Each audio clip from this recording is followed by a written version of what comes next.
Today we're going to talk about continuity, or what it means for a function to be continuous. So let's just start off with the concept. When I say a function is continuous, I mean it continues without stopping.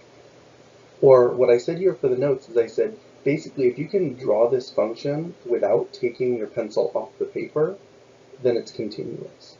So really most of the functions we've looked at so far are continuous.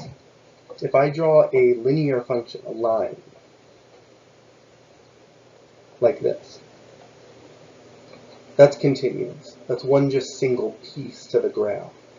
Or if I draw a parabola,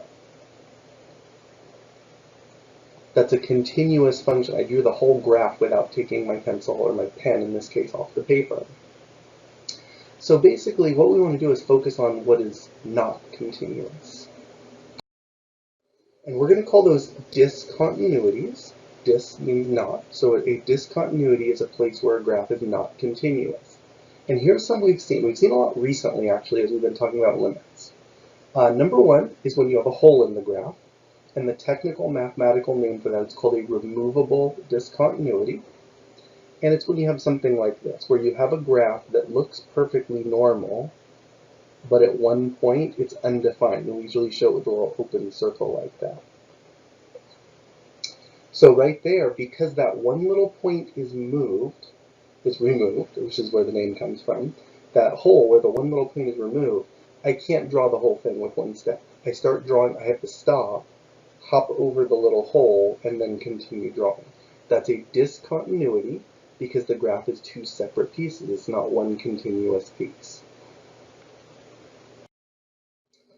Another example is what we call a jump discontinuity, and this happens a lot during piecewise functions. So if you have a piecewise function, which we talked about in chapter 1, and maybe on one side it does this, and on the other side it does this. That's a discontinuous function because it starts in and it kind of curves towards that line, and then it stops and jumps down, where the name comes from, jumps down to a different point and continues on from there. That's a jump discontinuity, and it's two separate pieces to the graph, so it's not one continuous graph. Now I do want to mention, not every piecewise function is automatically a discontinuity. If you have it where the two pieces end up in the same place, it still counts as a continuous function. So if I draw a real similar graph here, where maybe the first piece looks kind of the same like this, but let's say the second piece, the line starts in that exact same spot and does this. That still is a continuous function because I could draw the whole thing without taking my pencil off the paper. Okay, another common example of a discontinuity would be a vertical asymptote. You saw them last year, and we've seen a few so far this chapter. So let's say I have a graph that does something over here and it ends up turning up and kind of like an asymptote. It almost blends into the line. And it actually doesn't even matter what happens on the other side. It's already a discontinuity. But let's say we have something kind of similar, and maybe over here it's turning down towards the line or something like that. I kind of messed with my pencil there. But you get the idea. A vertical asymptote, again, it's two completely separate pieces to the graph. It's not one single continuous graph, it's two separate ones. The last one I want to go over with you is one we don't, but sometimes you have a graph that just stops, or it starts at one specific point. So remember from chapter 1, when we did our library of functions, the square root of x, and I'm going to switch colors to make it really stand out, it starts here at 0, 0, and goes off to the right like this. That counts as a discontinuity. That's discontinuous at 0 because it just stops there. It's actually discontinuous for any negative number. We're going to get to the point real soon where we talk about discontinuity at a specific x value. So basically that is discontinuous for any negative number or for 0. So basically, like right here, if I think of this as a piecewise function, which it's not, but if I think of it as one, right there, it's kind of coming in and it's hitting 0 and just stopping right there. Now when it stops right there, that's no longer continuous. It's discontinuous at that point. So those are some examples of discontinuities. What I want to do now is move into the definition of what it means to be continuous.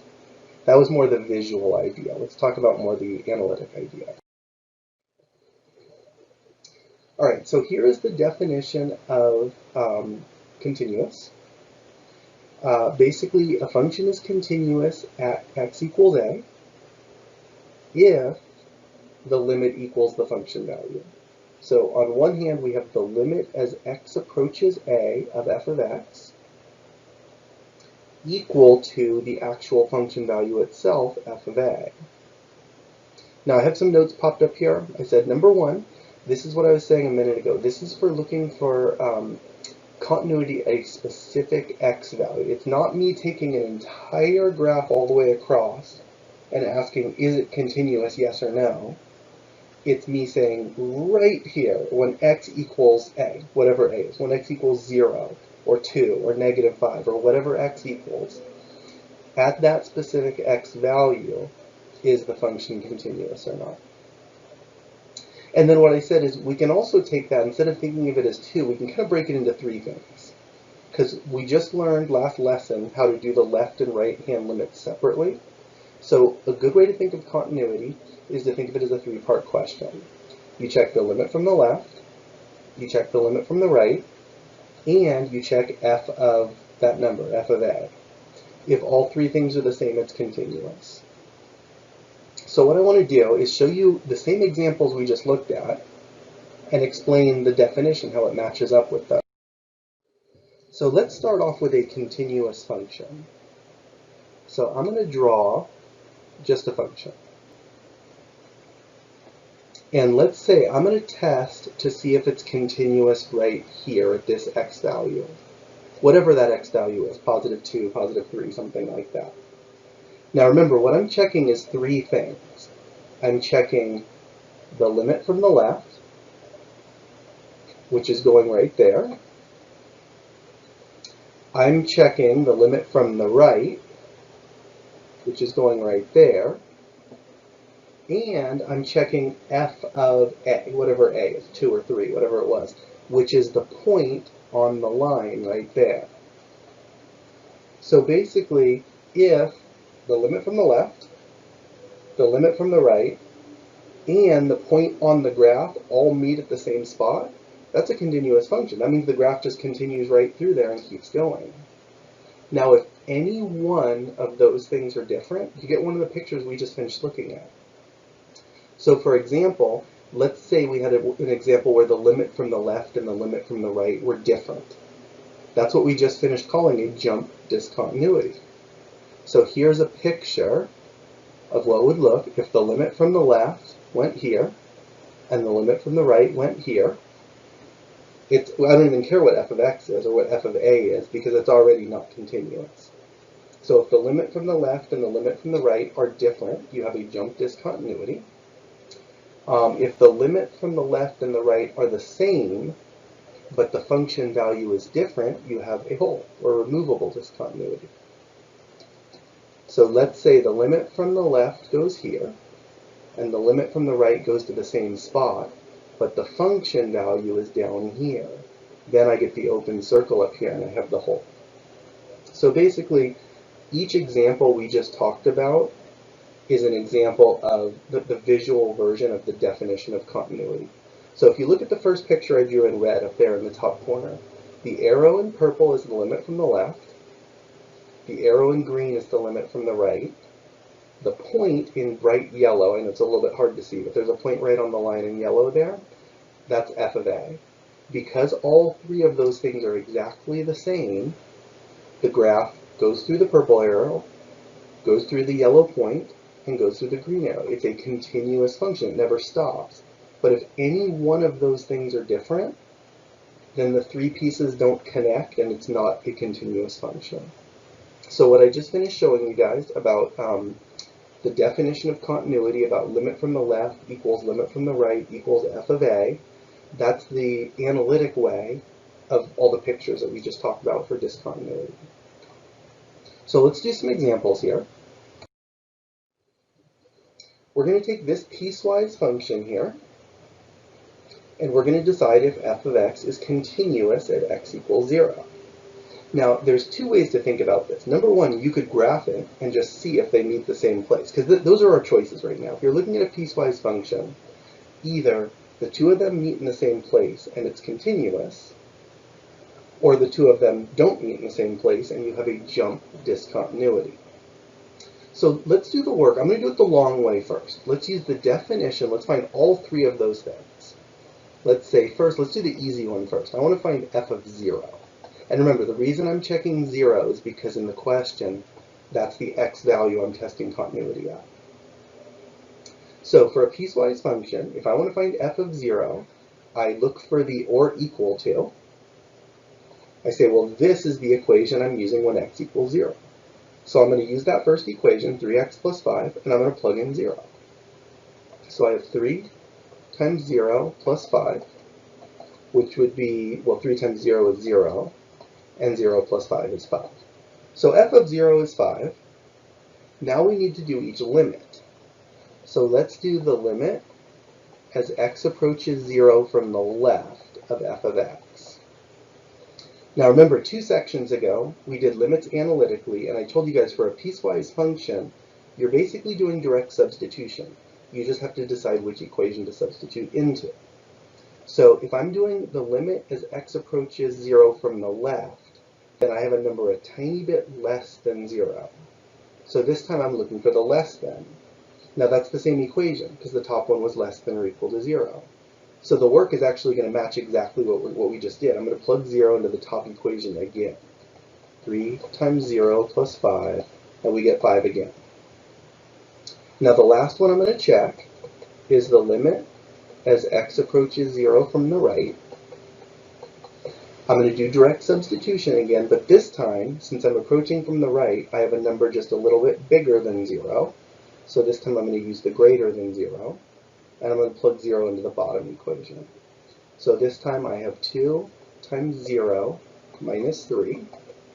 That would be 0 minus 3. That would be negative 3. So the answer to the question is no. The answer to the question is that this is not continuous. In order for it to be continuous, we need all three of these things to be exactly the same. Now, what we just figured out is basically this. If we took a look at the graph, the first one, 3x plus 5, is going to kind of come in like this, and it's going to hit right there at positive 5. The second one, 2x minus 3, is going to look like this. There'll be an open circle there that's open, and it's going to hit down here at negative 3. That's what those values mean. This 5 right here goes there. This negative 3 shows you where it hit the line on the other side. And then basically the closed circle, because you got 5 twice. I'm not really worried about the closed circle right now. We got the jump discontinuity anyways. So the shortcut version here, we did it the long way because I really wanted to show you the technical definition of continuity. But the shortcut version is if you have a piecewise function and you want to see if it's continuous, just take this number, plug it into both of these equations. If you get the same number, they meet in the same place, it's continuous. If you get different numbers, they meet in different places, it's not continuous. So it's actually a very simple question. I told you right off the bat, I was doing it the hard way first because I want you guys to see the technical definition of continuity. In order to technically do it as continuity question, we want to do these three things right here. We want to find f of 0, the limit as x approaches 0 from the left, and the limit as x approaches 0 from the right. And we want to see if all three of those things are the same. So I have a couple more examples I want to do with you guys today. So for this example, it's very similar. It's a continuity question again. This time we're doing x approaching 2. And you can see it matches the question because when I look over here in the domain of the piecewise function, 2 is our critical number, our key number. So let's do it the long way again. Let's practice with the definition of continuity. And the first thing I would want to find is f of 2. Well, when I look at my piecewise function, what it tells me is when x equals 2, I'm not going to plug anything in for x, it's just going to give me the value. It's going to tell me the answer is 3. Okay, there's one of my answers. Let's check the other two. Let's do the limit as x approaches 2 from the left of f of x. So I'm looking for numbers a tiny bit less than 2. So I'm going to use the top equation, less than 2. And this time I'm going to substitute. So I'm going to have 3 times 2 squared minus 9. And that would be 3 times 4 minus 9. That's 12 minus 9 is 3. So I got the same answer again. It looks good so far. And just so you know, if I got a different answer, if I got 3 for the first one and 2 for the second one, I don't need to do the third one. I can stop, because as soon as 2 of them are different, it's automatically not continuous. But let's test our third one. Limit as x approaches 2 from the right of f of x. And again, that's my last equation. So as I'm approaching 2 from the right, I'm a little bit bigger than 2. So I'm going to use my x is greater than 2 equation. And I'm going to do 5 minus x, and I'm going to substitute 2 for x again. And 5 minus 2 is 3. So the final answer to the question is, yes, it is continuous. And basically what's happening here, if you want to get a quick visual of it, on the right-hand side, we're approaching 2 this time. We'll do the left-hand side first. When x is less than 2, you have a parabola, and it ends at the point 3. So it's going to look something like this. It's going to end right there at the point 3. And on the right-hand side, you have a line that also ends at the point 3. So you have a line that goes kind of like this. Now, the last part, this thing here at the bottom, this is a point. Now, if I had said when x equals 2, f of x equals negative 3, that's the one where you have a point kind of floating somewhere on the line, and then it wouldn't have been continuous. But because f of x equals 3, the point basically fills in that open circle, and you do have a continuous function. So we did end up having a continuous function. We have 3 separate parts, the function value, the limit from the left, and the limit from the right, but because they all end up at that point, which is essentially the point 2, 3, because they all end up in the same place, it does end up being a continuous function. So I want to try one more example with you guys. We're going to do x equals 3 this time. It's a piecewise function, but it's different. You know, usually when you see a piecewise function, it's like x is greater than 3 and x is less than or equal to 3.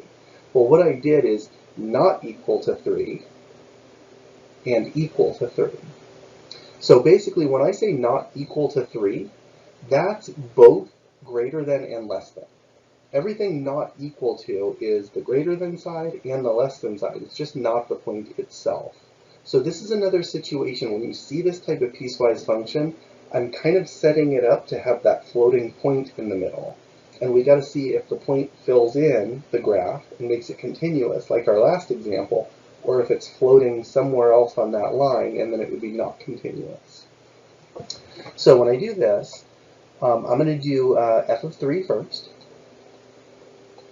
And I say when x equals 3, it's just giving me the answer again. So basically f of 3 equals 8. That's the point that's floating on that line. So the question is, does it complete our graph and make it continuous, or does it not? Now, because we don't have a greater than and a less than, I'm not going to split this up into 2 separate questions. I'm not going to do the limit from the left and the limit from the right. I'm just going to do the limit period. I'm going to do the limit as x approaches 3 of x squared plus 2x minus 15 over x minus 3. And we're going to do it analytically like we did two sections of notes ago. So let's try direct substitution. Let's plug in 3. I'm going to do it off to the side because I have a feeling I'm going to end up needing this space later. So if I plug in 3, on top I would have 3 squared plus 2 times 3 minus 15. And underneath that I would have 3 minus 3. So that would be 9 plus 6 is 15, and 15 minus 15 is 0, and on bottom 3 minus 3 is 0. So you get the 0 over 0, which means there's a hole there, which is what we suspected in this graph. So then the question is, does that f of 3 equal 8 fill in the hole and make it continuous? Or is it floating somewhere else and not? So to finish this question, we're going to finish the limit like we did the last section, analytically. So I look at it and I go, well, what I really want to do is cancel out that x minus 3 on the bottom, because that's the one where if I plug 3 in, I'm getting the 0 from. And you always want to try to cancel the factor that has the 0. So let's try to factor this one. Oops. The limit as x approaches 3, I'm going to leave the x minus 3 on bottom. I'm going to put it in parentheses because remember, I want it to cancel. And I'm going to try to factor that quadratic on top. Now, it does factor. It factors into x plus 5 times x minus 3, because 5 times negative 3 gives me negative 15, and 5 plus negative 3 gives me that positive 2 for b. And there we go. We got the thing we wanted. So the x minus 3's cancel. And what I get is the limit as x approaches 3 of just x plus 5. So now I do direct substitution again. Now I plug the 3 in there, and what I get this time is 3 plus 5, which is 8. So my function value was 8. My limit is 8. The answer is yes again. This function is continuous. And what happened visually is, again, you had this graph, and whatever the graph looks like. Let's see here. We're doing the limit as x approaches 3. So you have this graph, and if I just graph this by itself, whatever the graph looks like, it's going to end up having a hole in it right there. Well, what happened is by saying f of 3 equals 8, it ended up filling in that hole and making the graph continuous.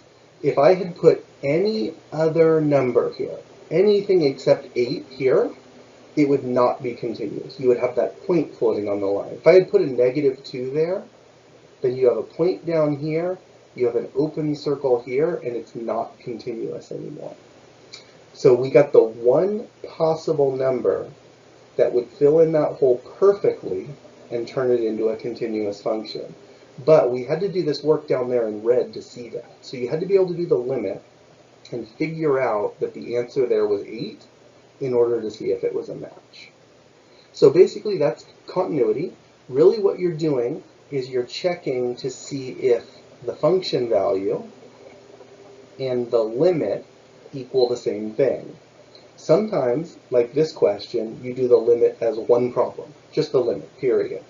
Probably more often, you're going to split it up like our first two examples as two different ones and do the limit from the left, the limit from the right, and then also the function value and make sure all three things are equal.